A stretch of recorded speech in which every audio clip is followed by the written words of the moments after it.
सत्यार्थ प्रकाश का छठा समुल्लास। स्वामी दयानंद लिखते हैं, राज धर्म विषय और आज का विषय है कर लेने का प्रकार। इसमें मनुस्मृति से समझा रहे हैं। पंचाशदवाग आदेयो राज्य पशु हिरण्ययो धान्यानामष्टमो भाव षष्ठो द्वादश एव वा।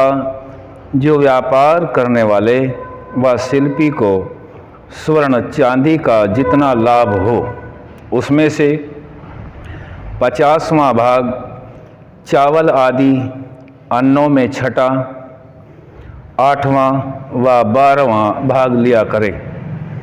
और जो धन लेवे तो भी उस प्रकार लेवे कि जिससे किसान आदि खाने पीने और धन से रहित होकर दुख न पावे। क्योंकि प्रजा के धनाढ्य आरोग्य खान पान आदि से संपन्न रहने पर राजा की बड़ी उन्नति होती है।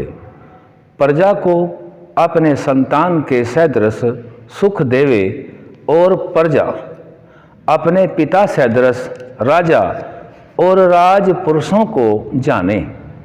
यह बात ठीक है कि राजाओं के राजा किसान आदि परिश्रम करने वाले हैं और राजा उनका रक्षक है। जो प्रजा न हो तो राजा किसका, और जो राजा न हो तो प्रजा किसकी कहावे। दोनों अपने अपने काम में स्वतंत्र और मिले हुए प्रीति युक्त काम में परतंत्र रहें। प्रजा की साधारण सम्मति के विरुद्ध राजा व राजपुरुष न हो। राजा की आज्ञा के विरुद्ध राजपुरुष व प्रजा न चले। यह राजा का राजकीय निज काम अर्थात जिसको पॉलिटिकल कहते हैं संक्षेप से कह दिया।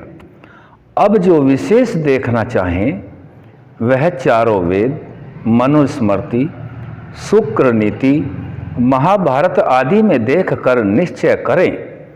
और प्रजा का न्याय करना है वह व्यवहार मनुस्मृति के 8 और 9 अध्याय आदि की रीति से करना चाहिए। और न्याय की रीति यहाँ भी संक्षेप से बतला रहे हैं, समझा रहे हैं। न्याय की नीति आगे रखेंगे। आज इसी का स्पष्टीकरण समझ लेते हैं। कर किस प्रकार लें। कर के बारे में राजा को योग्य है कि उसके देश की प्रजा परेशान न हो, दुखी न हो। उनका अधिकतर अन्न धन कर के रूप में राजा दबावपूर्वक अन्यायपूर्वक ग्रहण न करे। वह धर्मानुकूल ही धन को लेवे। क्योंकि समझाया गया है इस श्लोक के माध्यम से कि जिस राजा के राज्य में प्रजा सुखी और संपन्न होती है उसके राज्य की सदा बड़ी उन्नति होती है। और राजा और प्रजा का संबंध पिता पुत्र का संबंध है।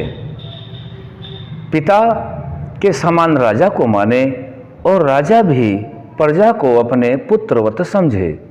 दोनों का आपस में तालमेल बना रहे। एक दूसरे के प्रति द्वेष बैर नहीं होना चाहिए। देश की उन्नति के लिए कर लेना आवश्यक है।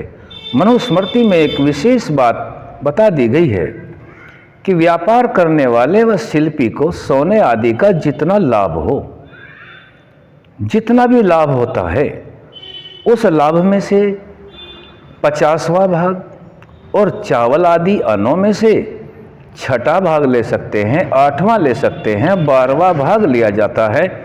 जैसी जैसी उस देश की रीति नीति है और किसानों की व्यापारियों की अपनी आवश्यकताएं हैं, उनके अनुसार उसी अनुसार कर लेवे। इस कर को लेकर के राजा राज्य व्यवस्था को चलाते हैं। सेना आदि का पूरा दायित्व राजा के ऊपर होता है और देश की रक्षा का देश की प्रजा के लिए अन्य कुकर्मी आदि व्यक्तियों से रक्षा करने के लिए राजा के लिए अस्त्र शस्त्र होने आवश्यक हैं और उनके लिए सेना आवश्यक है, दंड आवश्यक है। दंड के बिना धर्म भी सुरक्षित नहीं रहता। अभी आगे बताएंगे कल कि राजा रक्षा कैसे करता है। जब व्यक्ति सोता है, सोते हुए व्यक्ति की रक्षा कौन करता है?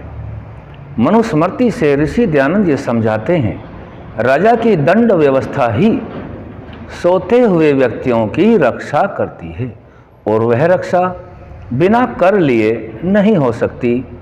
कर धर्मानुकूल हो, जो लाभ हो उस लाभ में से कुछ हिस्सा हो, उस हिस्से को राजकार्य में लगाए, सेना आदि में लगाए, प्रजा की शिक्षा, चिकित्सा, सुरक्षा, अन्न, जल, मकान, वस्त्र आदि के उन्नति के लिए, प्रजा की उन्नति के लिए खर्च करें।